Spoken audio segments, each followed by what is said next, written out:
શાળા પ્રવેશોત્સવ અને કન્યા કેળવણી મહોત્સવ 2024ના ત્રીજા દિવસે વંથલી તાલુકાના ખોરાસા ગામની શાળામાં જિલ્લા કલેક્ટર શ્રી અનિલ કુમાર રાણાવાસિયા દ્વારા શાળા પ્રવેશોત્સવમાં સહભાગી થયા હતા।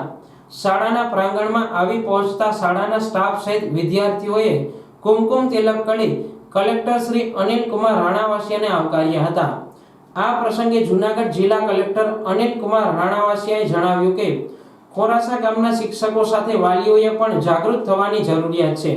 કન્યા કેળવણી મહોત્સવ અને શાળા પ્રવેશોત્સવ દ્વારા વિદ્યાર્થીઓને ગુણવત્તાસભર શિક્ષણ મળી રહ્યું છે, ત્યારે તમામ બાળકોને અવશ્ય ભણાવવા જોઈએ, જેમાં 6 થી 14 વર્ષના દરેક બાળકનું નામાંકન થાય અને શિક્ષણ મેળવે। સાથે શાળા છોડીને જતા બાળકો અટકાવવા જેથી થકી ડ્રોપ આઉટ રેશિયો ઘટે અને ગામની દીકરીઓને પણ શિક્ષણથી જોડવી જેથી કન્યા કેળવણીને પ્રોત્સાહન મળે। ઉપરાંત કલેક્ટરશ્રીએ શાળા વ્યવસ્થાપન સમિતિ સાથેની બેઠકમાં બાળકોને થતી મુશ્કેલીઓ, ગુણવત્તાલક્ષી શિક્ષણ મીટિંગોમાં વાલીઓએ વધારે કઈ બાબતને પ્રાધાન્ય આપવું જોઈએ, બાળકોના અભ્યાસ વર્ગખંડનું નિરીક્ષણ કરી ઝીણવટપૂર્વક નોંધ લઈ રચનાત્મક સૂચનો કર્યા હતા। આ સાથે તેમણે પ્રવેશોત્સવમાં બાળકો સાથે આવેલ વાલીઓની હાજરીને પણ આવકારી શુભેચ્છાઓ પાઠવી હતી।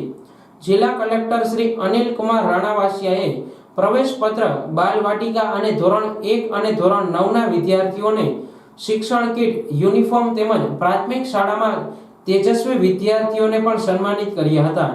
તેમની સાથે અન્ય મહાનુભાવોએ પણ બાળકોને સન્માનિત કર્યા હતા। આભાર વિધિ કરતા સાવજ ડેરી ચેરમેન શ્રી દિનેશભાઈ ખટારીયાએ જણાવ્યું કે શિક્ષણ મેળવવું જરૂરી છે અને ગામના દરેક બાળકો શિક્ષણથી વંચિત ન રહે અને દરેક બાળક શિક્ષણ મેળવે, જેના માટે ગામના દરેક નાગરિકે ભાગ લેવો જરૂરી છે।